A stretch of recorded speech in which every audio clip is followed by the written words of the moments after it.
Ξημερώνει πάνω από ένα γνώριμο αλλά και αλόκοτο τοπίο.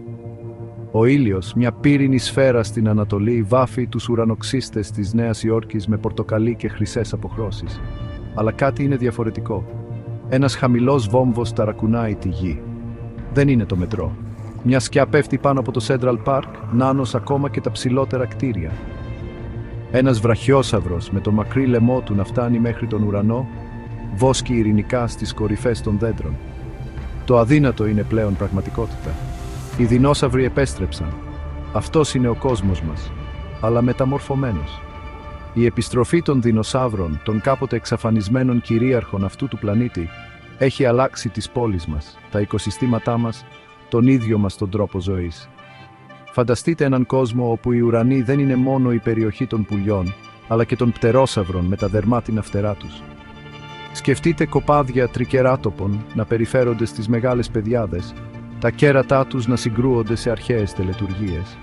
Η εποχή των δεινοσαύρων δεν είναι στο παρελθόν. Είναι τώρα. Οι δεινόσαυροι που περπατούν στη γη μας δεν είναι απλά αντίγραφα των προϊστορικών προγόνων τους. Έχουν εξελιχθεί, προσαρμόζοντας τις προκλήσεις ενός αλλαγμένου κόσμου. Βελοσιράπτορες, μικρότεροι και πιο ευκίνητοι, τρέχουν μέσα στην αστική ζούγκλα. Η νοημοσύνη τους καθιστά τρομερούς κυνηγούς σε αγέλες. Οι πυκνές ζούγκλες του Αμαζονίου αντιχούν με τις κραυγές των φτερωτών ντεϊνόχων, τα δρεπανοειδή νύχια τους να αστράφτουν καθώς παραμονεύουν το θύραμά τους. Το είδατε αυτό? Μια ψιθυριστή φωνή από τις σκιές. Ράπτορες. Εδώ στην πόλη. Λένε ότι γίνονται πιο έξυπνοι κάθε μέρα. Ο φόβος και η γοητεία αναμειγνύονται στα μάτια εκείνων που μοιράζονται τον κόσμο τους με αυτά τα υπέροχα πλάσματα. Ο πανίσχυρος τυραννόσαυρος Ρεξ, κάποτε βασιλιάς των δεινοσαύρων, τώρα βασιλεύει σε τεράστια φυσικά καταφύγια, το βροντερό του βρυχυθμό, μια υφήτηση της εκατέρμης της φύσης. Η επανεμφάνιση των δεινοσαύρων έχει αναγκάσει την ανθρωπότητα να προσαρμοστεί. Οι πόλεις έχουν ανεγείρει τεράστιους φράχτες, πανύψηλα εμπόδια σχεδιασμένα να κρατούν τους μεγαλύτερους δεινόσαυρους μακριά. Εξειδικευμένες μονάδες περιπολούν τα σύνορα, εκπαιδευμένες να αντιμετωπίζουν τις εισβολές δεινοσαύρων. Αλλά η συνύπαρξη δεν αφορά μόνο την συγκράτηση. Οι επιστήμονες μελετούν τη συμπεριφορά των δεινοσαύρων, ξεκλειδώνοντας τα μυστικά της βιολογίας και της εξέλιξής τους. Αυτά τα πλάσματα είναι απίστευτα, λέει η υδρό Έμιλι Κάρτερ, μια κορυφαία παλαιοντολόγος, η φωνή της γεμάτη δέος καθώς παρατηρεί έναν στεγόσαυρο μέσα από ισχυρά κιάλια. Το DNA τους κρατά το κλειδί για το ξεκλείδωμα τόσων μυστηρίων για το παρελθόν του πλανήτη μας και ίσως ακόμη και για το μέλλον μας. Η παρουσία των δεινοσαύρων έχει επίσης πυροδοτήσει νέες τεχνολογίες.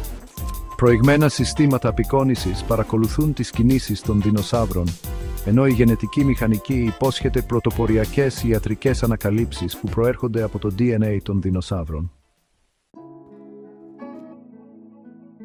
Η επιστροφή των δεινοσαύρων έχει φέρει προκλήσεις.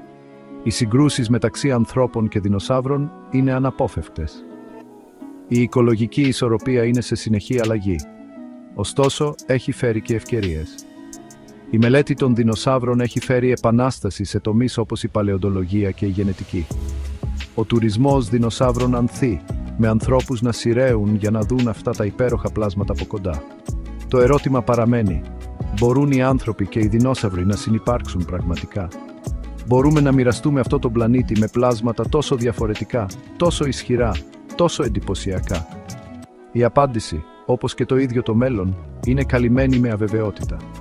Ένα πράγμα είναι σίγουρο: ο κόσμος μας δεν θα είναι ποτέ ξανά ο ίδιος. Οι δεινόσαυροι επέστρεψαν και η παρουσία τους είναι μια υπενθύμηση των απεριόριστων θαυμάτων και της πεύστησης όλης της ζωής.